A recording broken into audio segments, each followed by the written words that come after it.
ਸਤਿ ਸ਼੍ਰੀ ਅਕਾਲ। ਤੁਸੀਂ ਵੇਖ ਰਹੇ ਹੋ ਟੀਵੀ ਪੰਜਾਬ ਤੇ ਮੈਂ ਹਾਂ ਤੁਹਾਡੇ ਨਾਲ ਇੰਦਰਪ੍ਰੀਤ ਕੌਰ ਪੰਨੂ। ਵੀਕਲੀ ਬੁਲੇਟਿਨ ਦੇ ਵਿੱਚ ਤੁਹਾਡਾ ਸਵਾਗਤ ਹੈ, ਜਿੱਥੇ ਗੱਲਬਾਤ तमाम ਉਹਨਾਂ ਖਬਰਾਂ ਦੀ ਕਰਾਂਗੇ ਜਿਹੜੀਆਂ ਕੈਨੇਡਾ ਦੇ ਵਿੱਚ ਹਫ਼ਤਾ ਭਰ ਖਾਸ ਰਹੀਆਂ। ਸਭ ਤੋਂ ਪਹਿਲਾਂ ਨਜ਼ਰ ਮਾਰਦੇ ਹਾਂ ਹੈਡਲਾਈਨਸ ਦੇ ਉੱਪਰ।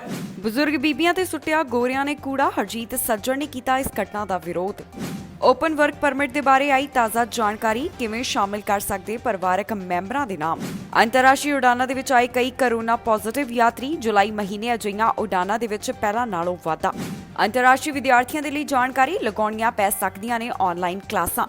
ਸਰੀ ਪੁਲਿਸ ਨਵੰਬਰ ਮਹੀਨੇ ਤੋਂ ਦੇਵੇਗੀ ਸੇਵਾਵਾਂ, ਇੱਕ ਨਿਊਜ਼ ਰਿਲੀਜ਼ ਦੇ ਵਿੱਚ ਸਾਂਝੀ ਕੀਤੀ ਜਾਣਕਾਰੀ। ਕਿਊਬਿਕ ਨੇ ਵੈਕਸੀਨ ਪਾਸਪੋਰਟ ਨੂੰ ਦਿੱਤੀ ਮਨਜ਼ੂਰੀ, ਪ੍ਰੀਮੀਅਰ ਵੱਲੋਂ ਨਵਾਂ ਸਿਸਟਮ ਲਾਗੂ ਕਰਨ ਦਾ ਐਲਾਨ। ਇਸ ਹਫ਼ਤੇ ਕੈਨੇਡਾ ਦੇ ਸਰੀ ਪਾਰਕ ਤੋਂ ਇੱਕ ਅਜਿਹਾ ਮਾਮਲਾ ਸਾਹਮਣੇ ਆਇਆ ਜਿੱਥੇ ਬਜ਼ੁਰਗ ਬੀਬੀਆਂ ਦੇ ਉੱਪਰ ਕੂੜਾ ਸੁੱਟਿਆ ਗਿਆ। ਇੱਕ ਗੋਰੇ ਜੋੜੇ ਵੱਲੋਂ ਇਹਨਾਂ ਬੀਬੀਆਂ ਦੇ ਉੱਪਰ ਨਸਲੀ ਹਮਲਾ ਕੀਤਾ ਗਿਆ। ਮੁੱਦਾ ਕੈਨੇਡਾ ਦੇ ਰੱਖਿਆ ਮੰਤਰੀ ਹਰਜੀਤ ਸੱਜਣ ਵੱਲੋਂ ਵੀ ਚੁੱਕਿਆ ਗਿਆ। ਸਰੀ ਪਾਰਕ ਤੋਂ ਇੱਕ ਅਜਿਹਾ ਮਾਮਲਾ ਸਾਹਮਣੇ ਆਇਆ ਜਿੱਥੇ ਪੰਜਾਬੀਆਂ ਦੇ ਉੱਪਰ ਇੱਕ ਗੋਰੇ ਜੋੜੇ ਵੱਲੋਂ ਨਸਲੀ ਹਮਲਾ ਕੀਤਾ ਗਿਆ। ਇੰਨਾ ਹੀ ਨਹੀਂ, ਸਰੀ ਪਾਰਕ ਦੇ ਵਿੱਚ ਜੋ ਬਜ਼ੁਰਗ ਬੀਬੀਆਂ ਬੈਠੀਆਂ ਹੋਈਆਂ ਸਨ, ਇਹਨਾਂ ਦੋ ਜਾਣਿਆਂ ਵੱਲੋਂ ਉਹਨਾਂ ਦੇ ਉੱਪਰ ਕੂੜਾ ਵੀ ਸੁੱਟਿਆ ਗਿਆ। ਇਸ ਦੇ ਨਾਲ ਸੰਬੰਧਿਤ ਵੀਡੀਓ ਸੋਸ਼ਲ ਮੀਡੀਆ ਦੇ ਉੱਪਰ ਵੀ ਵਾਇਰਲ ਹੋ ਰਹੀ ਹੈ। ਜਦੋਂ ਇਹ ਮਾਮਲਾ ਕੈਨੇਡਾ ਦੇ ਰੱਖਿਆ ਮੰਤਰੀ ਦੇ ਧਿਆਨ ਵਿੱਚ ਆਇਆ ਤਾਂ ਉਹਨਾਂ ਨੇ ਇਸ ਖਿਲਾਫ ਆਵਾਜ਼ ਚੁੱਕੀ ਅਤੇ ਸੋਸ਼ਲ ਮੀਡੀਆ ਦੇ ਉੱਪਰ ਲਿਖਿਆ ਕਿ ਉਹਨਾਂ ਸਾਰੇ ਬੱਚਿਆਂ ਅਤੇ ਬਜ਼ੁਰਗ ਮਾਤਾਵਾਂ ਜਿਨ੍ਹਾਂ ਇਸ ਨਫ਼ਰਤ ਨੂੰ ਝੱਲਿਆ ਹੈ, ਮੈਂ ਵਾਅਦਾ ਕਰਦਾ ਹਾਂ ਕਿ ਤੁਸੀਂ ਅਤੇ ਅਸੀਂ ਮਿਲ ਕੇ ਇਹ ਨਫ਼ਰਤ ਫੈਲਾਉਣ ਵਾਲਿਆਂ ਨੂੰ ਜਿੱਤਣ ਨਹੀਂ ਦਿਆਂਗੇ। ਪੰਜਾਬੀ ਖੁੱਲ੍ਹ ਕੇ ਬੋਲੋ, ਚਾਹੇ ਉਹ ਘਰ, ਪਾਰਕ ਜਾਂ ਕਿਤੇ ਵੀ ਹੋਵੇ। ਇਸ ਸੌੜੀ ਅਤੇ ਬਿਮਾਰ ਮਾਨਸਿਕਤਾ ਦੇ ਲੋਕਾਂ ਨੂੰ ਅਸੀਂ ਆਪਣੀ ਭਾਸ਼ਾ ਦੀਆਂ ਮਜ਼ਬੂਤ ਜੜ੍ਹਾਂ ਨੂੰ ਕੱਟਣ ਨਹੀਂ ਦੇਣਾ। ਇਹ ਸਾਡਾ ਘਰ ਹੈ, ਇਹ ਤੁਹਾਡਾ ਘਰ ਹੈ। ਅਸੀਂ ਨਫ਼ਰਤ ਨੂੰ ਜਿੱਤਣ ਨਹੀਂ ਦੇਣਾ। ਦੱਸਣਯੋਗ ਹੈ ਕਿ ਇਹ ਘਟਨਾ ਬੁੱਧਵਾਰ ਨੂੰ ਸਾਹਮਣੇ ਆਈ, ਜਿਸ ਦੇ ਬਾਰੇ ਵਿੱਚ ਸਾਹਿਬਾ ਸੰਘਾ ਵੱਲੋਂ ਜਾਣਕਾਰੀ ਦਿੱਤੀ ਗਈ। ਉਹਨਾਂ ਦੱਸਿਆ ਕਿ ਕਿਵੇਂ ਉਹਨਾਂ ਦੀ ਦਾਦੀ ਅਤੇ ਹੋਰ ਜੋ ਬਜ਼ੁਰਗ ਮਾਤਾਵਾਂ ਬੈਠੀਆਂ ਹੋਈਆਂ ਸਨ, ਇਹਨਾਂ ਉੱਪਰ ਦੋ ਵਿਅਕਤੀਆਂ ਵੱਲੋਂ ਨਸਲੀ ਹਮਲਾ ਕੀਤਾ ਗਿਆ ਅਤੇ ਉਹਨਾਂ ਉੱਪਰ ਕੂੜਾ ਸੁੱਟਿਆ ਗਿਆ। ਕਿਉਂਕਿ ਇਹਨਾਂ ਬਜ਼ੁਰਗ ਮਾਤਾਵਾਂ ਨੂੰ ਅੰਗਰੇਜ਼ੀ ਭਾਸ਼ਾ ਨਹੀਂ ਬੋਲਣੀ ਆਉਂਦੀ ਸੀ, ਇਸ ਕਰਕੇ ਇਹਨਾਂ ਦੋ ਜਾਣਿਆਂ ਵੱਲੋਂ ਕਈ ਗੱਲਾਂ ਬਜ਼ੁਰਗ ਮਾਤਾਵਾਂ ਨੂੰ ਕਹੀਆਂ ਗਈਆਂ। ਉਹਨਾਂ ਨੇ ਕਿਹਾ ਕਿ ਤੁਸੀਂ ਆਪਣੇ ਦੇਸ਼ ਜਾਣੀ ਕਿ ਭਾਰਤ ਵਾਪਸ ਚਲੇ ਜਾਓ। ਇੰਨਾ ਹੀ ਨਹੀਂ, ਉਹਨਾਂ ਵੱਲੋਂ ਗਲਤ ਸ਼ਬਦਾਵਲੀ ਦੀ ਵੀ ਵਰਤੋਂ ਕੀਤੀ ਗਈ। ਇਸ ਦੌਰਾਨ ਇਸ ਪਾਰਕ ਦੇ ਵਿੱਚ ਕੁਝ ਬੱਚੇ ਵੀ ਖੇਡ ਰਹੇ ਸਨ, ਜਿਨ੍ਹਾਂ ਵੱਲੋਂ ਦੱਸਿਆ ਗਿਆ ਕਿ ਜਦੋਂ ਇਹ ਘਟਨਾ ਵਾਪਰੀ ਹੈ ਤਾਂ ਉਹਨਾਂ ਨੇ ਕੀ ਦੇਖਿਆ। ਜਿੱਥੇ ਇਹਨਾਂ ਬੱਚਿਆਂ ਨੇ ਦੱਸਿਆ ਕਿ ਕਿਵੇਂ ਦੋ ਜਾਣਿਆਂ ਵੱਲੋਂ ਕੂੜਾ ਚੁੱਕਿਆ ਗਿਆ ਅਤੇ ਇਹਨਾਂ ਦੇ ਉੱਪਰ ਜਾਣੀ ਕਿ ਬਜ਼ੁਰਗ ਮਾਤਾਵਾਂ ਦੇ ਉੱਪਰ ਸੁੱਟਿਆ ਗਿਆ। ਬੱਚੇ ਦਾ ਕਹਿਣਾ ਸੀ ਕਿ ਜਦੋਂ ਉਸਨੇ ਸਭ ਦੇਖਿਆ ਤਾਂ ਉਸਨੂੰ ਲੱਗਾ ਕਿ ਉਹ ਬਜ਼ੁਰਗ ਮਾਤਾਵਾਂ ਨੂੰ ਗਾਰਬੇਜ ਦੀ ਤਰ੍ਹਾਂ ਟਰੀਟ ਕਰ ਰਹੇ ਹਨ। ਸੰਘਾ, ਜਿਸ ਵੱਲੋਂ ਇਸ ਮਾਮਲੇ ਦੀ ਸਾਰੀ ਜਾਣਕਾਰੀ ਦਿੱਤੀ ਗਈ, ਉਹਨਾਂ ਦਾ ਕਹਿਣਾ ਹੈ ਕਿ ਇਸ ਜੋੜੇ ਨੂੰ ਪਾਰਕ ਵਿੱਚ ਆਉਣ ਤੋਂ ਬੈਨ ਕਰ ਦੇਣਾ ਚਾਹੀਦਾ ਹੈ। ਦੱਸੀਏ ਕਿ ਇਹ ਮਾਮਲਾ ਆਰਸੀਐਮਪੀ ਦੇ ਧਿਆਨ ਵਿੱਚ ਹੈ, ਪਰ ਹਾਲੇ ਤੱਕ ਇਸ ਦੇ ਉੱਪਰ ਕੋਈ ਵੀ ਕਾਰਵਾਈ ਨਹੀਂ ਕੀਤੀ ਗਈ। ਇਸ ਹਫ਼ਤੇ ਓਪਨ ਵਰਕ ਪਰਮਿਟ ਦੇ ਵਾਸਤੇ ਤਾਜ਼ਾ ਜਾਣਕਾਰੀ ਸਾਹਮਣੇ ਆਈ, ਜਿਸ ਦੇ ਵਿੱਚ ਦੱਸਿਆ ਗਿਆ ਕਿ ਇਸ ਓਪਨ ਵਰਕ ਪਰਮਿਟ ਦੇ ਵਿੱਚ ਆਪਣੇ ਪਰਿਵਾਰਕ ਮੈਂਬਰ ਦਾ ਵੀ ਨਾਮ ਸ਼ਾਮਿਲ ਕੀਤਾ ਜਾ ਸਕਦਾ ਹੈ। ਕਿਵੇਂ ਇਸ ਨਾਮ ਨੂੰ ਓਪਨ ਵਰਕ ਪਰਮਿਟ ਦੇ ਵਿੱਚ ਸ਼ਾਮਿਲ ਕੀਤਾ ਜਾ ਸਕਦਾ ਹੈ, ਕੀ ਇਸ ਦੀਆਂ ਸ਼ਰਤਾਂ ਹਨ, ਸਾਰੀ ਜਾਣਕਾਰੀ ਦੇਵਾਂਗੇ ਇਸ ਖਬਰ ਦੇ ਵਿੱਚ। ਹਾਲ ਹੀ ਦੇ ਵਿੱਚ ਕੈਨੇਡਾ ਸਰਕਾਰ ਵੱਲੋਂ ਐਲਾਨ ਕੀਤਾ ਗਿਆ ਕਿ ਜਿਹੜੇ ਟੀਆਰ2 ਪੀਆਰ ਐਪਲੀਕੈਂਟ ਨੇ ਉਹ ਵੀ ਓਪਨ ਵਰਕ ਪਰਮਿਟ ਦੇ ਵਾਸਤੇ ਐਲੀਜੀਬਲ ਹੋਣਗੇ। ਹੁਣ ਇਸ ਦੇ ਬਾਰੇ ਤਾਜ਼ਾ ਜਾਣਕਾਰੀ ਸਾਹਮਣੇ ਆਈ ਹੈ, ਜਿਸ ਦੇ ਵਿੱਚ ਦੱਸਿਆ ਗਿਆ ਕਿ ਕਿਵੇਂ ਟੀਆਰ2 ਪੀਆਰ ਓਪਨ ਵਰਕ ਪਰਮਿਟ ਦੇ ਵਿੱਚ ਡਿਪੈਂਡੈਂਟ ਦਾ ਨਾਮ ਸ਼ਾਮਿਲ ਕੀਤਾ ਜਾਵੇ। ਅਸੈਂਸ਼ੀਅਲ ਵਰਕਰਸ ਅਤੇ ਇੰਟਰਨੈਸ਼ਨਲ ਸਟੂਡੈਂਟ ਦੇ ਵਾਸਤੇ ਨਵਾਂ ਓਪਨ ਵਰਕ ਪਰਮਿਟ ਦਸੰਬਰ 31, 2022 ਤੱਕ ਖੋਲ੍ਹਿਆ ਗਿਆ ਹੈ। ਇਸ ਦੇ ਵਿੱਚ ਜਿਹੜੇ ਟੀਆਰ2 ਪੀਆਰ ਐਪਲੀਕੈਂਟ ਨੇ ਉਹ ਆਪਣੇ ਡਿਪੈਂਡੈਂਟ ਦਾ ਜਾਣੀ ਕਿ ਪਰਿਵਾਰਕ ਮੈਂਬਰ ਦਾ ਨਾਮ ਵੀ ਸ਼ਾਮਿਲ ਕਰ ਸਕਦੇ ਨੇ। ਇਸ ਓਪਨ ਵਰਕ ਪਰਮਿਟ ਦੇ ਵਿੱਚ ਆਪਣੇ ਪਰਿਵਾਰਕ ਮੈਂਬਰ ਦਾ ਨਾਮ ਸ਼ਾਮਿਲ ਕਰਨ ਦੇ ਵਾਸਤੇ ਕੁਝ ਸ਼ਰਤਾਂ ਹਨ। ਹੁਣ ਤੁਹਾਨੂੰ ਦੱਸਦੇ ਹਾਂ ਕਿ ਉਹ ਕਿਹੜੀਆਂ ਸ਼ਰਤਾਂ ਨੇ, ਜਾਣੀ ਕਿ ਕ੍ਰਾਈਟੇਰੀਆ ਜਿਹੜਾ ਤੁਹਾਨੂੰ ਪੂਰਾ ਕਰਨਾ ਹੋਵੇਗਾ। ਪ੍ਰਿੰਸੀਪਲ ਐਪਲੀਕੈਂਟ ਦੇ ਲਈ ਜ਼ਰੂਰੀ ਹੈ ਕਿ ਉਸਨੇ ਪੀਆਰ ਦੀ ਅਰਜ਼ੀ ਦੇ ਵਿੱਚ ਤੁਹਾਨੂੰ ਆਪਣਾ ਇਮੀਡੀਏਟ ਫੈਮਿਲੀ ਮੈਂਬਰ ਦੱਸਿਆ ਹੋਵੇ। ਗਵਰਨਮੈਂਟ ਆਫ ਕੈਨੇਡਾ ਦੇ ਮੁਤਾਬਕ immediate family member spouse, common law partner ਅਤੇ ਡਿਪੈਂਡੈਂਟ ਚਾਈਲਡ ਦੇ ਉੱਪਰ ਲਾਗੂ ਹੁੰਦਾ ਹੈ। ਜਿਹੜੇ ਬੱਚਿਆਂ ਦੀ ਉਮਰ 18 ਸਾਲ ਜਾਂ ਫਿਰ ਇਸ ਤੋਂ ਵੱਧ ਹੈ, ਉਹ ਵੀ ਓਪਨ ਵਰਕ ਪਰਮਿਟ ਦੇ ਵਿੱਚ ਸ਼ਾਮਿਲ ਕੀਤੇ ਜਾ ਸਕਦੇ ਨੇ। ਇਸ ਦੇ ਨਾਲ ਹੀ ਜਿਹੜੇ ਛੋਟੇ ਬੱਚੇ ਨੇ, ਜਾਣੀ ਜਿਨ੍ਹਾਂ ਦੀ ਉਮਰ 18 ਸਾਲ ਤੋਂ ਘੱਟ ਹੈ, ਉਹਨਾਂ ਨੂੰ ਸਟੱਡੀ ਪਰਮਿਟ ਮਿਲ ਸਕਦਾ ਹੈ, ਪਰ ਇਸ ਦੇ ਲਈ ਜ਼ਰੂਰੀ ਹੈ ਕਿ ਉਹਨਾਂ ਦੇ ਮਾਂ-ਬਾਪ ਕੈਨੇਡਾ ਦੇ ਵਿੱਚ ਹੋਣ, ਪਰ ਇਹ ਮਾਂ-ਬਾਪ ਵਿਜ਼ਿਟਰ ਵੀਜ਼ਾ ਦੇ ਉੱਪਰ ਕੈਨੇਡਾ ਦੇ ਵਿੱਚ ਨਹੀਂ ਹੋਣੇ ਚਾਹੀਦੇ। ਜ਼ਰੂਰੀ ਹੈ ਕਿ ਪਰਿਵਾਰਕ ਮੈਂਬਰ ਵੀ ਆਪਣੇ ਕਾਗਜ਼ ਉਸ ਵੇਲੇ ਜਮ੍ਹਾਂ ਕਰਵਾਉਣ ਜਦੋਂ ਪ੍ਰਿੰਸੀਪਲ ਐਪਲੀਕੈਂਟ ਇਸ ਓਪਨ ਵਰਕ ਪਰਮਿਟ ਦੇ ਵਾਸਤੇ ਅਪਲਾਈ ਕਰੇਗਾ। ਬਾਕੀ ਸਾਰੀਆਂ ਚੀਜ਼ਾਂ ਸਥਿਤੀ ਦੇ ਉੱਪਰ ਨਿਰਭਰ ਕਰਦੀਆਂ ਨੇ, ਜਿਸ ਦਾ ਮਤਲਬ ਹੈ ਕਿ ਤੁਹਾਨੂੰ ਵਿਆਹ ਦਾ ਸਰਟੀਫਿਕੇਟ, ਜਨਮ ਸਰਟੀਫਿਕੇਟ ਦਿਖਾਉਣ ਦੇ ਵਾਸਤੇ ਵੀ ਕਿਹਾ ਜਾ ਸਕਦਾ ਹੈ। ਨਾਲ ਹੀ ਤੁਹਾਨੂੰ generic immigration form IMM 0008 form ਦੀ ਕਾਪੀ ਦੀ ਵੀ ਜ਼ਰੂਰਤ ਹੋਵੇਗੀ। ਇਸ ਤੋਂ ਬਾਅਦ ਜੇਕਰ ਇਮੀਗ੍ਰੇਸ਼ਨ ਆਫੀਸਰ ਨੂੰ ਕੋਈ ਵੀ ਕੰਸਰਨ ਹੋਵੇਗਾ ਤਾਂ ਉਹ ਵਧੇਰੇ ਜਾਣਕਾਰੀ ਦੇ ਵਾਸਤੇ ਤੁਹਾਨੂੰ ਪੁੱਛ ਸਕਦਾ ਹੈ। ਜ਼ਿਕਰਯੋਗ ਹੈ ਕਿ ਕੈਨੇਡਾ ਵੱਲੋਂ ਜੁਲਾਈ 26 ਨੂੰ ਐਲਾਨ ਕੀਤਾ ਗਿਆ ਕਿ ਜਿਹੜੇ Tier 2 PR ਐਪਲੀਕੈਂਟ ਨੇ ਉਹ ਵੀ ਓਪਨ ਵਰਕ ਪਰਮਿਟ ਦੇ ਵਾਸਤੇ ਐਲੀਜੀਬਲ ਹੋਣਗੇ, ਜਿਸ ਦਾ ਮਤਲਬ ਹੈ ਕਿ ਜਦੋਂ ਤੱਕ ਐਪਲੀਕੈਂਟਸ ਦੇ ਵੱਲੋਂ ਆਪਣੇ PR ਐਪਲੀਕੇਸ਼ਨਸ ਦੇ ਉੱਪਰ ਪ੍ਰੋਸੈਸਿੰਗ ਦਾ ਇੰਤਜ਼ਾਰ ਕੀਤਾ ਜਾਵੇਗਾ, ਉਸ ਸਮੇਂ ਵੀ ਉਹ ਕੈਨੇਡਾ ਦੇ ਵਿੱਚ ਕੰਮ ਕਰ ਸਕਦੇ ਨੇ। ਕੈਨੇਡਾ ਵੱਲੋਂ ਭਾਰਤ ਆਉਣ ਵਾਲੀਆਂ ਸਿੱਧੀਆਂ ਉਡਾਨਾਂ ਦੇ ਉੱਪਰ ਰੋਕ ਲਗਾਈ ਗਈ, ਕਿਉਂਕਿ ਕੈਨੇਡਾ ਦਾ ਕਹਿਣਾ ਸੀ ਕਿ ਇਹਨਾਂ ਉਡਾਨਾਂ ਦੇ ਵਿੱਚ ਕਈ ਜਾਣੇ ਕੋਰੋਨਾ ਪੋਜ਼ਿਟਿਵ ਪਾਏ ਜਾ ਰਹੇ ਨੇ। ਪਰ ਤਾਜ਼ਾ ਜਾਣਕਾਰੀ ਸਾਹਮਣੇ ਆਈ ਹੈ, ਜਿਸ ਦੇ ਵਿੱਚ ਪਤਾ ਚੱਲਿਆ ਕਿ ਜੁਲਾਈ ਮਹੀਨੇ ਦੌਰਾਨ ਕੈਨੇਡਾ ਕਈ ਅਜਿਹੀਆਂ ਅੰਤਰਰਾਸ਼ਟਰੀ ਉਡਾਨਾਂ ਆਈਆਂ, ਜਿਸ ਦੇ ਵਿੱਚ ਯਾਤਰੀ ਅਤੇ ਕ੍ਰਿਊ ਮੈਂਬਰ ਕੋਰੋਨਾ ਪੋਜ਼ਿਟਿਵ ਪਾਏ ਗਏ। ਕੈਨੇਡਾ ਵੱਲੋਂ ਭਾਰਤ ਤੋਂ ਆਉਣ ਵਾਲੀਆਂ ਸਿੱਧੀਆਂ ਉਡਾਨਾਂ ਦੇ ਉੱਪਰ ਰੋਕ ਲਗਾਈ ਜਾਣ ਤੋਂ ਬਾਅਦ ਵੀ ਜੁਲਾਈ ਮਹੀਨੇ ਦੌਰਾਨ ਕਈ ਅਜਿਹੀਆਂ ਉਡਾਨਾਂ ਕੈਨੇਡਾ ਦੇ ਵਿੱਚ ਲੈਂਡ ਹੋਈਆਂ, ਜਿਸ ਵਿੱਚ ਕੋਰੋਨਾ ਪੋਜ਼ਿਟਿਵ ਯਾਤਰੀ ਸਨ।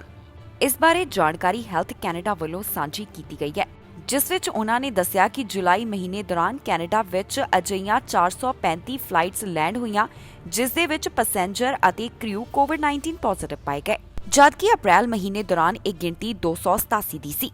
ਮਈ ਮਹੀਨੇ ਦੌਰਾਨ ਕੈਨੇਡਾ ਦੇ ਵਿੱਚ ਘੱਟ ਇਨਫੈਕਟਡ ਅਰਾਈਵਲਸ ਆਏ। ਮਈ ਮਹੀਨੇ ਦੌਰਾਨ ਅਜਿਹੀਆਂ ਉਡਾਨਾਂ ਦੀ ਗਿਣਤੀ 130 ਰਹੀ, ਜਦਕਿ ਜੂਨ ਮਹੀਨੇ ਦੌਰਾਨ ਇਹ ਗਿਣਤੀ 174 ਦੇ ਉੱਪਰ ਪਹੁੰਚੀ।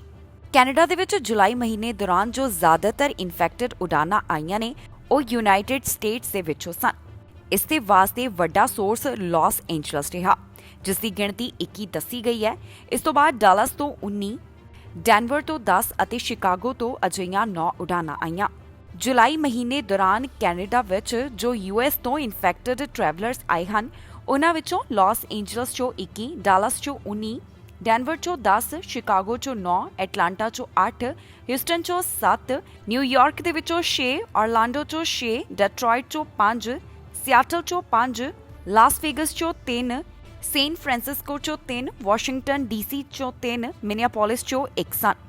ਜੁਲਾਈ ਮਹੀਨੇ ਦੌਰਾਨ ਕੈਨੇਡਾ ਦੇ ਵਿੱਚ ਇਨਫੈਕਟਡ ਫਲਾਈਟਾਂ ਟੋਰਾਂਟੋ ਵਿੱਚ 182, ਮੌਂਟਰੀਅਲ ਦੇ ਵਿੱਚ 142, ਕੈਲਗਰੀ ਦੇ ਵਿੱਚ 59, ਵੈਨਕੂਵਰ ਦੇ ਵਿੱਚ 51 ਲੈਂਡ ਹੋਈਆਂ। ਇਸ ਹਫ਼ਤੇ ਕੈਨੇਡੀਅਨ ਹਾਈ ਕਮਿਸ਼ਨ ਵੱਲੋਂ ਅੰਤਰਰਾਸ਼ਟਰੀ ਵਿਦਿਆਰਥੀਆਂ ਦੇ ਵਾਸਤੇ ਖਾਸ ਜਾਣਕਾਰੀ ਸਾਂਝੀ ਕੀਤੀ ਗਈ, ਜਿਸ ਦੇ ਵਿੱਚ ਉਹਨਾਂ ਨੇ ਕਿਹਾ ਕਿ ਜੇਕਰ ਅੰਤਰਰਾਸ਼ਟਰੀ ਵਿਦਿਆਰਥੀਆਂ ਦੀ ਫਾਈਲ ਜਾਣੀ ਕਿ ਇਸ ਦੇ ਉੱਪਰ ਪ੍ਰੋਸੈਸਿੰਗ ਨਹੀਂ ਹੁੰਦੀ ਤਾਂ ਇਹਨਾਂ ਵਿਦਿਆਰਥੀਆਂ ਨੂੰ ਆਨਲਾਈਨ ਕਲਾਸਿਸ ਲਗਾਉਣੀਆਂ ਪੈ ਸਕਦੀਆਂ ਨੇ, ਪਰ ਇਸ ਦਾ ਅਸਰ ਵਰਕ ਪਰਮਿਟ ਦੇ ਉੱਪਰ ਨਹੀਂ ਪਵੇਗਾ। ਕੈਨੇਡੀਅਨ ਹਾਈ ਕਮਿਸ਼ਨ ਵੱਲੋਂ ਅੰਤਰਰਾਸ਼ਟਰੀ ਵਿਦਿਆਰਥੀਆਂ ਦੇ ਬਾਰੇ ਇੱਕ ਖਾਸ ਜਾਣਕਾਰੀ ਸਾਂਝੀ ਕੀਤੀ ਗਈ ਹੈ, ਜਿੱਥੇ ਉਹਨਾਂ ਨੇ ਟਵੀਟ ਕਰਕੇ ਦੱਸਿਆ ਹੈ ਕਿ IRCC ਇਸ ਚੀਜ਼ ਦੀ ਗਾਰੰਟੀ ਨਹੀਂ ਦੇ ਸਕਦਾ ਕਿ ਫਾਲ 2021 ਦਾ ਸਮੈਸਟਰ ਸ਼ੁਰੂ ਹੋਣ ਤੋਂ ਪਹਿਲਾਂ ਅੰਤਰਰਾਸ਼ਟਰੀ ਵਿਦਿਆਰਥੀਆਂ ਦੀਆਂ ਅਰਜ਼ੀਆਂ ਦੇ ਉੱਪਰ ਫੈਸਲਾ ਆਵੇਗਾ।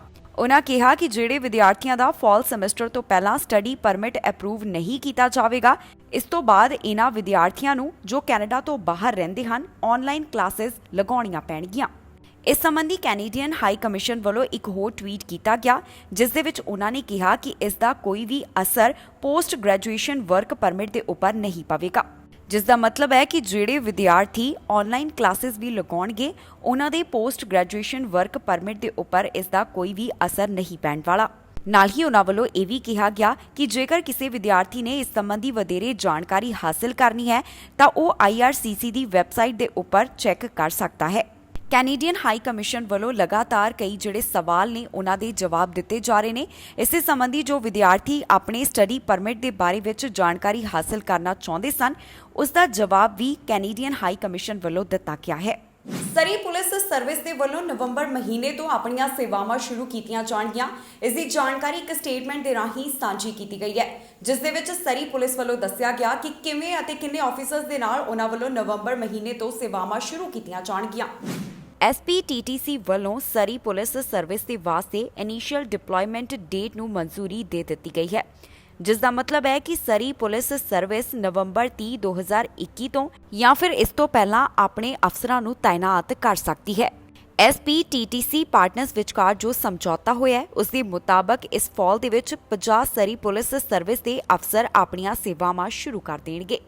ਦੱਸ ਦਈਏ ਕਿ SPTTC ਦੇ ਪਾਰਟਨਰਸ ਦੇ ਵਿੱਚ public safety Canada, province of British Columbia ਅਤੇ ਸਿਟੀ ਆਫ ਸਰੀ ਸ਼ਾਮਿਲ ਹੈ। ਸਰੀ ਪੁਲਿਸ ਦੇ ਇਨ੍ਹਾਂ 50 ਅਫਸਰਾਂ ਨੂੰ RCMP ਦੇ ਨਾਲ ਅਲਾਈਨ ਕੀਤਾ ਜਾਵੇਗਾ। ਇਸ ਦੌਰਾਨ ਚੀਫ ਕਾਂਸਟੇਬਲ ਵੱਲੋਂ ਆਪਣੇ ਵਿਚਾਰਾਂ ਦੀ ਸਾਂਝ ਪਾਈ ਗਈ, ਜਿੱਥੇ ਉਹ ਕਾਫੀ ਜ਼ਿਆਦਾ ਉਤਸ਼ਾਹਿਤ ਨਜ਼ਰ ਆਏ। ਉਨ੍ਹਾਂ ਕਿਹਾ ਕਿ ਅਸੀਂ ਸਰੀ RCMP ਦੇ ਨਾਲ ਇਕੱਠਿਆਂ ਕੰਮ ਕਰਨ ਦੇ ਵਾਸਤੇ ਤਿਆਰ ਹਾਂ। ਦੱਸ ਦਈਏ ਕਿ ਸਰੀ ਪੁਲਿਸ ਸਰਵਿਸ ਦੇ ਵਿੱਚ ਕੁਝ ਮਹੀਨਿਆਂ ਤੋਂ ਰਿਕਰੂਟਿੰਗ ਕੀਤੀ ਜਾ ਰਹੀ ਸੀ ਤੇ ਹੁਣ ਸਰੀ ਪੁਲਿਸ ਸਰਵਿਸ ਵੱਲੋਂ RCMP ਦੇ ਨਾਲ ਮਿਲ ਕੇ ਨਵੰਬਰ ਮਹੀਨੇ ਤੋਂ ਸੇਵਾਵਾਂ ਸ਼ੁਰੂ ਕੀਤੀਆਂ ਜਾਣਗੀਆਂ। ਜਾਣਕਾਰੀ ਦੇ ਮੁਤਾਬਕ 2022 ਤੋਂ ਲੈ ਕੇ 2023 ਤੱਕ 50-50 ਆਫੀਸਰਸ ਦੇ ਗਰੁੱਪ ਨੂੰ ਪੜਾਅਵਾਰ ਤਾਇਨਾਤ ਕੀਤਾ ਜਾਵੇਗਾ। ਨਾਲ ਹੀ ਜਾਣਕਾਰੀ ਦਿੱਤੀ ਗਈ ਹੈ ਕਿ ਜੇਕਰ ਪੁਲਿਸ ਦੇ ਨਾਲ ਸੰਪਰਕ ਕਰਨਾ ਹੋਵੇ ਤਾਂ 6045990502 ਦੇ ਉੱਪਰ ਸੰਪਰਕ ਕੀਤਾ ਜਾ ਸਕਦਾ ਹੈ। ਕਿਊਬੈਕ ਦੇ ਵਿੱਚ ਕੋਰੋਨਾ ਵਾਇਰਸ ਦੇ ਮਾਮਲਿਆਂ ਨੂੰ ਦੇਖਦਿਆਂ ਇੱਥੇ ਵੈਕਸੀਨ ਪਾਸਪੋਰਟ ਸਿਸਟਮ ਲਾਗੂ ਕਰਨ ਦੀ ਮੰਗ ਕੀਤੀ ਜਾ ਰਹੀ ਸੀ ਤੇ ਸੂਬੇ ਦੇ ਵਿੱਚ ਇਸ ਦੇ ਨਾਲ ਸੰਬੰਧਿਤ ਐਲਾਨ ਕੀਤਾ ਗਿਆ ਹੈ। ਹੁਣ ਸੂਬੇ ਦੇ ਵਿੱਚ ਵੈਕਸੀਨ ਪਾਸਪੋਰਟ ਸਿਸਟਮ ਦੀ ਸ਼ੁਰੂਆਤ ਕੀਤੀ ਜਾ ਰਹੀ ਹੈ, ਜਿਸ ਦਾ ਐਲਾਨ ਪ੍ਰੀਮੀਅਰ ਵੱਲੋਂ ਕਰ ਦਿੱਤਾ ਗਿਆ। ਕਿਊਬੈਕ ਦੇ ਵਿੱਚ ਵੈਕਸੀਨ ਪਾਸਪੋਰਟ ਲਾਗੂ ਕਰਨ ਦੀ ਮੰਗ ਕੀਤੀ ਜਾ ਰਹੀ ਸੀ। ਕੋਰੋਨਾ ਵਾਇਰਸ ਦੇ ਮਾਮਲਿਆਂ ਨੂੰ ਧਿਆਨ ਵਿੱਚ ਰੱਖਦਿਆਂ ਕਿਊਬੈਕ ਦੇ ਵਿੱਚ ਹੁਣ ਵੈਕਸੀਨ ਪਾਸਪੋਰਟ ਸਿਸਟਮ ਦੀ ਸ਼ੁਰੂਆਤ ਕੀਤੀ ਜਾ ਰਹੀ ਹੈ। ਕਿਊਬੈਕ ਦੇ ਪ੍ਰੀਮੀਅਰ ਵੱਲੋਂ ਅੱਜ ਇਸ ਦਾ ਐਲਾਨ ਕੀਤਾ ਗਿਆ, ਜਿਸ ਦੇ ਵਿੱਚ ਉਹਨਾਂ ਨੇ ਦੱਸਿਆ ਕਿ ਆਉਣ ਵਾਲੇ ਕੁਝ ਹਫ਼ਤਿਆਂ ਦੇ ਵਿੱਚ ਸੂਬੇ ਅੰਦਰ ਵੈਕਸੀਨ ਪਾਸਪੋਰਟ ਸ਼ੁਰੂ ਕਰ ਦਿੱਤਾ ਜਾਵੇਗਾ। ਇਸ ਵੈਕਸੀਨ ਸਿਸਟਮ ਸੰਬੰਧੀ ਵਧੇਰੇ ਜਾਣਕਾਰੀ ਆਉਣ ਵਾਲੇ ਦਿਨਾਂ ਦੇ ਵਿੱਚ ਸਭ ਦੇ ਨਾਲ ਸਾਂਝੀ ਕੀਤੀ ਜਾਵੇਗੀ। ਦੱਸੀਏ ਕਿ ਕਿਊਬੈਕ ਦੇ ਵਿੱਚ ਜੋ ਪਹਿਲਾਂ ਦੇ ਮੁਕਾਬਲੇ ਕੋਰੋਨਾ ਵਾਇਰਸ ਦੇ ਮਾਮਲੇ ਵਧਦੇ ਹੋਏ ਦਿਖਾਈ ਦੇ ਰਹੇ ਸਨ, ਇਸ ਤੋਂ ਬਾਅਦ ਸੂਬੇ ਦੇ ਵਿੱਚ ਵੈਕਸੀਨ ਪਾਸਪੋਰਟ ਲਾਗੂ ਕਰਨ ਦੀ ਮੰਗ ਕੀਤੀ ਜਾ ਰਹੀ ਸੀ। ਇਸ ਸਭ ਨੂੰ ਧਿਆਨ ਵਿੱਚ ਰੱਖਦਿਆਂ ਹੀ ਕਿਊਬੈਕ ਦੇ ਪ੍ਰੀਮੀਅਰ ਵੱਲੋਂ ਅੱਜ ਇਸ ਸੰਬੰਧੀ ਐਲਾਨ ਕੀਤਾ ਗਿਆ ਹੈ। ਸੂਬੇ ਦੇ ਪ੍ਰੀਮੀਅਰ ਦਾ ਕਹਿਣਾ ਹੈ ਕਿ ਸੂਬੇ ਦੇ ਵਿੱਚ ਇਸ ਸਿਸਟਮ ਦੀ ਸ਼ੁਰੂਆਤ ਕਰਨ ਦੇ ਨਾਲ ਪ੍ਰੋਵਿੰਸ ਦੇ ਵਿੱਚ ਲਾਕਡਾਊਨ ਲਗਾਉਣ ਦੀ ਜ਼ਰੂਰਤ ਨਹੀਂ ਪਵੇਗੀ, ਜਿਸ ਦਾ ਮਤਲਬ ਹੈ ਕਿ ਇਸ ਦੇ ਨਾਲ ਲਾਕਡਾਊਨ ਤੋਂ ਬਚਾਅ ਹੋ ਸਕੇਗਾ, ਕਿਉਂਕਿ ਜਿਨ੍ਹਾਂ ਵੱਲੋਂ ਕੋਵਿਡ-19 ਵੈਕਸੀਨ ਦੀ 2 ਡੋਜ਼ ਹਾਸਲ ਕੀਤੀ ਜਾ ਚੁੱਕੀ ਹੈ, ਉਹਨਾਂ ਦੇ ਵਾਸਤੇ ਜ਼ਿੰਦਗੀ ਆਮ ਵਾਂਗ ਹੋਣੀ ਜ਼ਰੂਰੀ ਹੈ। ਇਨ੍ਹਾਂ ਗੱਲਾਂ ਦਾ ਪ੍ਰਗਟਾਵਾ ਵੀ ਕਿਊਬੈਕ ਦੇ ਪ੍ਰੀਮੀਅਰ ਵੱਲੋਂ ਕੀਤਾ ਗਿਆ ਹੈ। ਜ਼ਿਕਰਯੋਗ ਹੈ ਕਿ ਪਹਿਲਾਂ ਦੇ ਮੁਕਾਬਲੇ ਕੈਨੇਡਾ ਦੇ ਵਿੱਚ ਕੋਰੋਨਾ ਵਾਇਰਸ ਦੇ ਮਾਮਲੇ ਵਧਦੇ ਨਜ਼ਰ ਆ ਰਹੇ ਨੇ। ਡਾਕਟਰ ਥੇਰੇਸਾ ਟੀਮ ਵੱਲੋਂ ਕੋਵਿਡ-19 ਦੀ ਚੌਥੀ ਲਹਿਰ ਦੇ ਸੰਬੰਧੀ ਚੇਤਾਵਨੀ ਵੀ ਜਾਰੀ ਕੀਤੀ ਜਾ ਚੁੱਕੀ ਹੈ। ਉਹਨਾਂ ਦਾ ਕਹਿਣਾ ਹੈ ਕਿ ਇਹ ਲਹਿਰ ਡੈਲਟਾ ਵੇਰੀਐਂਟ ਦੇ ਨਾਲ ਜੁੜੀ ਹੋ ਸਕਦੀ ਹੈ। ਇਸ ਸਭ ਨੂੰ ਧਿਆਨ ਵਿੱਚ ਰੱਖਦਿਆਂ ਹੁਣ ਕਿਊਬੈਕ ਵੱਲੋਂ ਇੱਕ ਕਦਮ ਚੁੱਕਿਆ ਗਿਆ ਹੈ, ਜਿੱਥੇ ਕੋਵਿਡ-19 ਵੈਕਸੀਨ ਪਾਸਪੋਰਟ ਸਿਸਟਮ ਦੀ ਸ਼ੁਰੂਆਤ ਕੀਤੀ ਜਾ ਰਹੀ ਹੈ। ਜੁਲਾਈ ਮਹੀਨਾ ਕੈਨੇਡਾ ਦੀ ਆਰਥਿਕਤਾ ਦੇ ਵਾਸਤੇ ਕਿਸ ਤਰ੍ਹਾਂ ਦਾ ਰਿਹਾ? ਸਟੈਟਿਸਟਿਕਸ ਕੈਨੇਡਾ ਵੱਲੋਂ ਇਸ ਸੰਬੰਧੀ ਜਾਣਕਾਰੀ ਸਾਂਝੀ ਕੀਤੀ ਗਈ ਹੈ। ਉਹਨਾਂ ਦਾ ਕਹਿਣਾ ਹੈ ਕਿ ਇਸ ਮਹੀਨੇ ਕੈਨੇਡਾ ਦੀ ਆਰਥਿਕਤਾ ਦੇ ਵਿੱਚ 94,000 ਨੌਕਰੀਆਂ ਸ਼ਾਮਿਲ ਹੋਈਆਂ। ਨਾਲ ਹੀ ਇਹ ਵੀ ਸਪਸ਼ਟ ਕੀਤਾ ਗਿਆ ਕਿ ਅਰਥ ਸ਼ਾਸਤਰੀਆਂ ਵੱਲੋਂ ਜਿੰਨਾ ਅੰਦਾਜ਼ਾ ਲਗਾਇਆ ਜਾ ਰਿਹਾ ਸੀ, ਉਸ ਤਰ੍ਹਾਂ ਨਹੀਂ ਹੋ ਸਕਿਆ। ਕੈਨੇਡਾ ਦੀ ਆਰਥਿਕਤਾ ਦੇ ਵਾਸਤੇ ਜੁਲਾਈ ਮਹੀਨਾ ਕਿਸ ਤਰ੍ਹਾਂ ਰਿਹਾ, ਇਸ ਦੀ ਜਾਣਕਾਰੀ ਸਾਹਮਣੇ ਆਈ ਹੈ। ਸਟੈਟਿਸਟਿਕਸ ਕੈਨੇਡਾ ਵੱਲੋਂ ਜਾਣਕਾਰੀ ਦਿੱਤੀ ਗਈ ਕਿ ਜੁਲਾਈ ਮਹੀਨੇ ਕੈਨੇਡਾ ਦੇ ਵਿੱਚ 94,000 ਨਵੀਆਂ ਨੌਕਰੀਆਂ ਪੈਦਾ ਹੋਈਆਂ। ਇਸ ਦੇ ਨਾਲ ਹੀ ਏਜੰਸੀ ਵੱਲੋਂ ਇਹ ਵੀ ਦੱਸਿਆ ਗਿਆ ਕਿ ਕੈਨੇਡਾ ਦੀ ਬੇਰੁਜ਼ਗਾਰੀ ਦਰ ਵੀ ਘਟ ਕੇ 7.5% ਦਰਜ ਕੀਤੀ ਗਈ ਹੈ।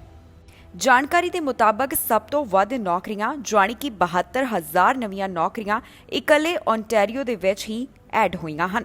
ਨੌਕਰੀਆਂ ਦੇ ਵਿੱਚ ਵਾਧਾ ਮੈਨੀਟੋਬਾ, ਨੋਵਾ ਸਕੋਸ਼ੀਆ ਅਤੇ ਪ੍ਰਿੰਸ ਐਡਵਰਡ ਆਈਲੈਂਡ ਦੇ ਵਿੱਚ ਵੀ ਦਰਜ ਕੀਤਾ ਗਿਆ। ਪਰ ਜੋ ਕੈਨੇਡਾ ਦੇ ਬਾਕੀ ਸੂਬੇ ਹਨ, ਉੱਥੇ ਜਾਂ ਤਾਂ ਨੌਕਰੀਆਂ ਦਾ ਪੱਧਰ ਬਰਕਰਾਰ ਰਿਹਾ ਹੈ ਜਾਂ ਫਿਰ ਪਹਿਲਾਂ ਦੇ ਮੁਕਾਬਲੇ ਹੇਠਾਂ ਆਇਆ ਹੈ। ਜੁਲਾਈ ਮਹੀਨੇ ਦੌਰਾਨ ਕੈਨੇਡਾ ਦੀ ਇਕਨੋਮੀ ਦੇ ਵਿੱਚ ਜਿੰਨੀਆਂ ਨੌਕਰੀਆਂ ਐਡ ਹੋਈਆਂ ਹਨ, ਉਹਨਾਂ ਦੇ ਵਿੱਚ ਤਕਰੀਬਨ ਸਾਰੀਆਂ ਨੌਕਰੀਆਂ ਪ੍ਰਾਈਵੇਟ ਸੈਕਟਰ ਦੇ ਨਾਲ ਜੁੜੀਆਂ ਹੋਈਆਂ ਨੇ ਅਤੇ ਇਹਨਾਂ ਵਿੱਚੋਂ ਜ਼ਿਆਦਾਤਰ ਜੌਬਸ ਫੁੱਲ ਟਾਈਮ ਜੌਬਸ ਹਨ। ਜਾਣਕਾਰੀ ਦੇ ਲਈ ਦੱਸ ਦਈਏ ਕਿ ਜੂਨ ਮਹੀਨੇ ਦੌਰਾਨ ਇਹ ਅੰਕੜਾ 2,31,000 ਦਰਜ ਕੀਤਾ ਗਿਆ। ਜੁਲਾਈ ਮਹੀਨੇ ਦੇ ਵਾਸਤੇ 1,65,000 ਨਵੀਆਂ ਨੌਕਰੀਆਂ ਦਾ ਅੰਦਾਜ਼ਾ ਲਗਾਇਆ ਗਿਆ ਸੀ, ਪਰ ਅਸਲ ਦੇ ਵਿੱਚ ਜੋ ਅੰਕੜਾ ਸਾਹਮਣੇ ਆਇਆ ਉਹ ਇਸ ਤੋਂ ਕਾਫੀ ਘੱਟ ਹੈ। ਦੱਸਣਯੋਗ ਹੈ ਕਿ ਜੋ ਨੌਕਰੀਆਂ ਸੰਬੰਧੀ ਨਵਾਂ ਅੰਕੜਾ ਸਾਹਮਣੇ ਆਇਆ ਹੈ, ਉਹ ਪ੍ਰੀ ਪੈਂਡੇਮਿਕ ਤੋਂ ਪਹਿਲਾਂ ਦੇ ਮੁਕਾਬਲੇ ਅਜੇ ਵੀ 2,46,000 ਘੱਟ ਹੈ। ਕੈਨੇਡਾ ਦੇ ਵੱਖ-ਵੱਖ ਸੂਬਿਆਂ ਦੇ ਵੱਲੋਂ ਜੋ ਕੋਰੋਨਾ ਪਾਬੰਦੀਆਂ ਲਗਾਈਆਂ ਗਈਆਂ ਸਨ, ਇਹਨਾਂ ਨੂੰ ਹਟਾਇਆ ਜਾ ਰਿਹਾ, ਜਿਸ ਤੋਂ ਬਾਅਦ ਕੈਨੇਡਾ ਦੀ ਆਰਥਿਕਤਾ ਦੇ ਵਿੱਚ ਵੀ ਸੁਧਾਰ ਦੇਖਿਆ ਜਾ ਰਿਹਾ ਹੈ ਤੇ ਨਾਲ ਹੀ ਬੇਰੁਜ਼ਗਾਰੀ ਦਰ ਵੀ ਪਹਿਲਾਂ ਦੇ ਮੁਕਾਬਲੇ ਹੇਠਾਂ ਆ ਰਹੀ ਹੈ। जुलाई महीने के बारे विच स्टैटिस्टिक्स कैनेडा वालों जो ताज़ा जानकारी साझी की गई उस दे मुताबक आर्थिकता दे विच 94,000 नवीं नौकरियां शामिल होईयां ने। कैनेडा की महिला फुटबॉल टीम वालों टोक्यो ओलंपिक खेडों दे विच कमाल की खेड का प्रदर्शन किया गया। पिछले 2 ओलंपिक खेडों दे विच टीम वालों ब्रॉन्ज मैडल हासिल किया गया सी, पर इस बार दी खेडों दे विच इस टीम वालों गोल्ड मैडल देश की झोली पाया गया। कैनेडा की महिला फुटबॉल टीम वालों टोक्यो ओलंपिक खेडों दे विच शानदार प्रदर्शन किया गया। इस टीम वालों सिर्फ शानदार प्रदर्शन ही नहीं किया गया, बल्कि उन्हां वालों कैनेडा की झोली गोल्ड मैडल पाया गया। जी हाँ, पिछलियां 2 खेडों दे विच ब्रॉन्ज मैडल जितण तो बाद कैनेडा ने स्वीडन की टीम नूं हराया ਅਤੇ महिला फुटबॉल टीम ने टोक्यो ओलंपिक खेडों के विच गोल्ड मैडल हासिल किया है। दसिए कि कैनेडा का मुकाबला स्वीडन की टीम के नाल सी। स्वीडन की टीम नूं पेनल्टी किकां दे विच 3-2 दे नाल हरा के टीम वालों गोल्ड मैडल हासिल किया गया। इस मैच दे विच कैनेडियन गोलकीपर स्टेफनी वालों कमाल कर दिखाया गया, जिथे उस वालों स्वीडन की टीम की गोल करन दी कोशिश नूं नाकाम किया। इस तो बाद कैनेडा की जूलिया वालों जबरदस्त गोल किया गया ते मुकाबले दे विच शानदार जित हासिल की। जिक्रयोग है कि जदों 2012 दे विच लंडन ओलंपिक खेडां होईयां सी, उस वेले कैनेडा नूं ब्रॉन्ज तगमा हासिल होया। अजिहा ही 2016 दीआं खेडां दे विच भी होया, जदों ओलंपिक्स दे विच कैनेडा दे हत्थ ब्रॉन्ज मैडल लगा। 2012 ते 2016 दीआं ओलंपिक्स खेडां दे विच ब्रॉन्ज तगमा जितण तो बाद हुण महिला फुटबॉल टीम वालों गोल्ड मैडल जितया गया है। कैनेडा के ਵੱਖ-ਵੱਖ सूबिਆਂ ਦੇ ਵੱਲੋਂ कोरोना कारण जो पाबंदियां लगाईਆਂ ਗਈਆਂ ਸਨ, ਇਹਨਾਂ ਨੂੰ ਹਟਾਇਆ ਜਾ ਰਿਹਾ ਹੈ। ਵੱਖ-ਵੱਖ सूबिਆਂ ਦੇ ਵਿੱਚ ਹੋਟਲਾਂ ਨੂੰ, ਰੈਸਟੋਰੈਂਟ ਨੂੰ ਫਿਰ ਤੋਂ ਖੋਲ ਦਿੱਤਾ ਗਿਆ ਹੈ, ਪਰ ਇੱਥੇ ਕਰਮਚਾਰੀਆਂ ਦੀ ਵੱਡੀ ਘਾਟ ਦਿਖਾਈ ਦੇ ਰਹੀ ਹੈ, ਜਿਸ ਦੇ ਚੱਲਦਿਆਂ ਰੈਸਟੋਰੈਂਟ ਕਾਰੋਬਾਰ ਦੇ ਨਾਲ ਜੁੜੇ ਹੋਏ ਕਾਰੋਬਾਰੀਆਂ ਵੱਲੋਂ ਹੁਣ ਉਹਨਾਂ ਕਰਮਚਾਰੀਆਂ ਦੀ ਭਾਲ ਕੀਤੀ ਜਾ ਰਹੀ ਹੈ ਜਿਹੜੇ ਇੱਥੇ ਕੰਮ ਕਰ ਸਕਣ। ਕੈਨੇਡਾ ਦੇ ਵੱਖ-ਵੱਖ ਸੂਬਿਆਂ ਦੇ ਵਿੱਚ ਇਨ ਪਰਸਨ ਡਾਈਨਿੰਗ ਦੀ ਇਜਾਜ਼ਤ ਦਿੱਤੀ ਗਈ ਹੈ, ਪਰ ਬਹੁਤ ਸਾਰੇ ਰੈਸਟੋਰੈਂਟ ਅਜਿਹੇ ਨੇ ਜਿਸ ਦੇ ਵਿੱਚ ਵਰਕਰਸ ਦੀ ਕਮੀ ਨਜ਼ਰ ਆ ਰਹੀ ਹੈ। बहुत सारे ऑटवा ਦੇ ਅਜਿਹੇ ਰੈਸਟੋਰੈਂਟ ਹਨ ਜਿਨ੍ਹਾਂ ਨੂੰ ਕਰਮਚਾਰੀਆਂ ਦੀ ਭਾਲ ਹੈ, ਕਿਉਂਕਿ ਉਹਨਾਂ ਕੋਲ ਇੰਨਾ ਸਟਾਫ ਨਹੀਂ ਹੈ ਕਿ ਉਹ ਆਪਣੇ ਕਸਟਮਰਸ ਨੂੰ ਵਧੀਆ ਤਰੀਕੇ ਡੀਲ ਕਰ ਸਕਣ। ਰੈਸਟੋਰੈਂਟ ਦੇ ਨਾਲ ਜੁੜੇ ਹੋਏ ਕਾਰੋਬਾਰੀਆਂ ਦਾ ਕਹਿਣਾ ਹੈ ਕਿ ਆਮ ਤੌਰ ਦੇ ਉੱਪਰ ਉਹਨਾਂ ਦੇ ਕੋਲ ਕਈ ਰਿਜ਼ਿਊਮ ਇਕੱਠੇ ਹੁੰਦੇ ਨੇ, ਪਰ ਇਸ ਵਾਰ ਅਜਿਹਾ ਦੇਖਣ ਨੂੰ ਨਹੀਂ ਮਿਲਿਆ। ਬਹੁਤਿਆਂ ਰੈਸਟੋਰੈਂਟਸ ਨੂੰ ਸਟਾਫ ਦੀ ਕਮੀ ਦੇ ਕਾਰਨ ਕੁਝ ਸਮੇਂ ਵਾਸਤੇ ਹੀ ਖੋਲ੍ਹਿਆ ਜਾਂਦਾ ਹੈ ਤੇ ਉਹਨਾਂ ਵੱਲੋਂ ਗ੍ਰਾਹਕਾਂ ਨੂੰ ਕੁਝ ਹੀ ਖਾਣ ਪੀਣ ਦੀਆਂ ਚੀਜ਼ਾਂ ਆਫਰ ਕੀਤੀਆਂ ਜਾ ਰਹੀਆਂ ਨੇ। ਕਾਰੋਬਾਰੀਆਂ ਦਾ ਕਹਿਣਾ ਹੈ ਕਿ ਬਹੁਤੇ ਕਰਮਚਾਰੀ ਇਸ ਕਰਕੇ ਕੰਮ ਦੇ ਉੱਪਰ ਵਾਪਸ ਨਹੀਂ ਪਰਤ ਰਹੇ, ਕਿਉਂਕਿ ਕੈਨੇਡਾ ਸਰਕਾਰ ਵੱਲੋਂ ਕੈਨੇਡਾ ਰਿਕਵਰੀ ਬੈਨੀਫਿਟ ਨੂੰ ਕੁਝ ਹੋਰ ਸਮੇਂ ਦੇ ਲਈ ਵਧਾ ਦਿੱਤਾ ਗਿਆ ਹੈ। ਕਰਮਚਾਰੀਆਂ ਦੀ ਕਮੀ ਦੇ ਕਾਰਨ ਰੈਸਟੋਰੈਂਟ ਮਾਲਕਾਂ ਨੂੰ ਖੁਦ ਕਾਫੀ ਸਮੇਂ ਦੇ ਵਾਸਤੇ ਕੰਮ ਕਰਨਾ ਪੈ ਰਿਹਾ ਹੈ। ਦੱਸੀਏ ਕਿ ਕਰਮਚਾਰੀਆਂ ਦੀ ਰੈਸਟੋਰੈਂਟ ਦੇ ਵਿੱਚ ਜੋ ਕਮੀ ਹੈ, ਇਸ ਦੇ ਕਾਰਨ ਕਾਰੋਬਾਰ ਵੀ ਕਾਫੀ ਜ਼ਿਆਦਾ ਪ੍ਰਭਾਵਿਤ ਹੋ ਰਹੇ ਹਨ, ਕਿਉਂਕਿ ਇਹਨਾਂ ਕਰਮਚਾਰੀਆਂ ਦੀ ਕਮੀ ਦੇ ਕਾਰਨ ਰੈਸਟੋਰੈਂਟ ਨੂੰ ਵੱਧ ਸਮੇਂ ਦੇ ਲਈ ਨਹੀਂ ਖੋਲ੍ਹਿਆ ਜਾ ਰਿਹਾ। ਜਿਵੇਂ ਆਮ ਘੰਟਿਆਂ ਦੇ ਵਾਸਤੇ ਇਹਨਾਂ ਨੂੰ ਖੋਲ੍ਹਿਆ ਜਾਂਦਾ ਸੀ, ਹੁਣ ਅਜਿਹਾ ਨਹੀਂ ਹੋ ਪਾ ਰਿਹਾ, ਜਿਸ ਕਾਰਨ ਰੈਸਟੋਰੈਂਟ ਕਾਰੋਬਾਰ ਵੀ ਪ੍ਰਭਾਵਿਤ ਹੋ ਰਿਹਾ ਹੈ। ਇਸ ਹਫ਼ਤੇ ਅਫਗਾਨਿਸਤਾਨੀ ਰਿਫਿਊਜੀਆਂ ਨੂੰ ਲੈ ਕੇ ਕੈਨੇਡਾ ਪਹਿਲੀ ਫਲਾਈਟ ਪਹੁੰਚੀ ਹੈ। ਇਮੀਗ੍ਰੇਸ਼ਨ ਮੰਤਰੀ ਵੱਲੋਂ ਇਸ ਦੀ ਜਾਣਕਾਰੀ ਸਾਂਝੀ ਕੀਤੀ ਗਈ। ਨਾਲ ਹੀ ਉਹਨਾਂ ਨੇ ਦੱਸਿਆ ਕਿ ਇਸ ਤਰ੍ਹਾਂ ਦੀਆਂ ਹੋਰ ਵੀ ਉਡਾਨਾਂ ਕੈਨੇਡਾ ਦੇ ਵਿੱਚ अगले कुछ समय दौरान आउणगियां। अफगानी रेफ्यूजीज नूं लैके आउण वाली पहली फ्लाइट कैनेडा पहुंच गई है। इसकी जानकारी इमीग्रेशन मंत्री वल्लों भी सांझी की गई। फैडरल सरकार वल्लों यह जानकारी सांझी की गई कि अफगानिस्तान युद्ध दौरान कैनेडियन आर्म्ड फोर्सेस की मदद करने वाले अफगानी रेफ्यूजीज नूं कैनेडा लैके आउण दा सिलसिला शुरू हो गया है। इन्हां रेफ्यूजीज नूं कैनेडा लैके आउण वाला पहला जहाज टोरंटो पहुंचा। दसिए कि इस वास्ते कैनेडा सरकार वालों विशेष इमीग्रेशन प्रोग्राम शुरू किया गया है, जिस दे तहत इन्हां अफगानी रिफ्यूजियां नूं कैनेडा दे विच लिया के वसाया जावेगा। अफगानी युद्ध दे विच जिन्हां वालों कैनेडा दी मदद की गई सी, ओह हुण कैनेडा दे विच अपने परिवार समेत पहुंचने शुरू हो गए हन। नाल ही सरकार वालों यह भी जानकारी दी गई है कि आउण वाले दिनां दे विच इस तरह दीआं होर फ्लाइटां भी कैनेडा पहुंचणगीआं, जिन्हां फ्लाइटां दे राहीं अफगानी रिफ्यूजी कैनेडा पहुंचणगे। सुरक्षा के कारणों को ध्यान में रखदियां सरकार वालों इस संबंधी पूरी स्पष्ट जानकारी अजे सांझी नहीं की जा रही। जिक्रयोग है कि अफगान कैनेडियन एंटरप्राइज ग्रुप के डायरैक्टर वालों कहा गया कि उन्होंने वालों कई महीने पहला लिबरल सरकार नूं अफगान दे विच रह रहे इंटरप्रेटरां दे हालातां दे नाल जाणू करवाया गया सी। ਕੈਨੇਡਾ ਸਰਕਾਰ ਵੱਲੋਂ ਜਾਣਕਾਰੀ ਦਿੱਤੀ ਗਈ ਹੈ ਕਿ ਅਫਗਾਨ ਰਿਫਿਊਜੀਆਂ ਦਾ ਕੈਨੇਡਾ ਪਹੁੰਚਣ ਦੇ ਉੱਪਰ ਕੋਵਿਡ-19 ਟੈਸਟ ਕੀਤਾ ਗਿਆ ਅਤੇ ਇਹਨਾਂ ਵੱਲੋਂ ਕੁਆਰੰਟਾਈਨ ਦੇ ਨਿਯਮਾਂ ਦੀ ਵੀ ਪਾਲਣਾ ਕੀਤੀ ਜਾਵੇਗੀ। ਇਸ ਹਫ਼ਤੇ ਕੈਨੇਡਾ ਵੱਲੋਂ ਆਪਣੇ Canadian experience class express entry draw ਦਾ ਐਲਾਨ ਕੀਤਾ ਗਿਆ। ਇਸ ਡਰਾਅ ਦੇ ਵਿੱਚ CRS ਸਕੋਰ ਪਹਿਲਾਂ ਦੇ ਮੁਕਾਬਲੇ ਵੱਧ ਰਿਹਾ ਅਤੇ ਪਿਛਲੇ ਡਰਾਅ ਦੇ ਮੁਕਾਬਲੇ ਇਸ ਵਾਰ ਘੱਟ ਉਮੀਦਵਾਰਾਂ ਨੂੰ ਸੱਦੇ ਜਾਰੀ ਕੀਤੇ ਗਏ। ਇਸ ਡਰਾਅ ਦੇ ਵਿੱਚ 3000 ਉਮੀਦਵਾਰਾਂ ਨੂੰ ਇਨਵੀਟੇਸ਼ਨ ਦਿੱਤੇ ਗਏ। ਕੈਨੇਡਾ ਵੱਲੋਂ Canadian experience class express entry draw ਦਾ ਐਲਾਨ ਕੀਤਾ ਗਿਆ। ਇਸ ਡਰਾਅ ਦੇ ਵਿੱਚ ਪਿਛਲੇ ਡਰਾਅ ਦੇ ਮੁਕਾਬਲੇ CRS ਸਕੋਰ ਵੱਧ ਰਿਹਾ ਅਤੇ ਪਿਛਲੇ Canadian experience express entry draw ਦੇ ਮੁਕਾਬਲੇ ਇਸ ਵਾਰ ਘੱਟ ਉਮੀਦਵਾਰਾਂ ਨੂੰ ਸੱਦੇ ਜਾਰੀ ਕੀਤੇ ਗਏ। ਜੋ ਡਰਾਅ ਕੈਨੇਡਾ ਵੱਲੋਂ ਅਗਸਤ 5 ਨੂੰ ਕੱਢਿਆ ਗਿਆ, ਉਸ ਦੇ ਤਹਿਤ 3000 ਐਕਸਪ੍ਰੈਸ ਐਂਟਰੀ ਉਮੀਦਵਾਰਾਂ ਨੂੰ PR ਵਾਸਤੇ ਅਪਲਾਈ ਕਰਨ ਦਾ ਮੌਕਾ ਦਿੱਤਾ ਗਿਆ। ਜਿਹੜੇ ਉਮੀਦਵਾਰਾਂ ਨੂੰ ਇਸ ਡਰਾਅ ਦੇ ਵਿੱਚ ਸੱਦੇ ਹਾਸਲ ਹੋਏ ਨੇ, ਉਹਨਾਂ ਨੂੰ ਘੱਟੋ-ਘੱਟ 404 CRS ਸਕੋਰਸ ਦੀ ਜ਼ਰੂਰਤ ਸੀ। ਦੱਸੀਏ ਕਿ ਪਿਛਲੇ CEC ਡਰਾਅ ਦੇ ਵਿੱਚ ਉਮੀਦਵਾਰਾਂ ਦੇ ਕੋਲ 357 ਸਕੋਰਸ ਹੋਣੇ ਜ਼ਰੂਰੀ ਸਨ। ਇਸ ਤੋਂ ਪਹਿਲਾਂ ਕੈਨੇਡਾ ਵੱਲੋਂ ਫਰਵਰੀ 3 ਨੂੰ ਰਿਕਾਰਡ ਤੋੜ ਐਕਸਪ੍ਰੈਸ ਐਂਟਰੀ ਡਰਾਅ ਦਾ ਐਲਾਨ ਕੀਤਾ ਗਿਆ ਸੀ।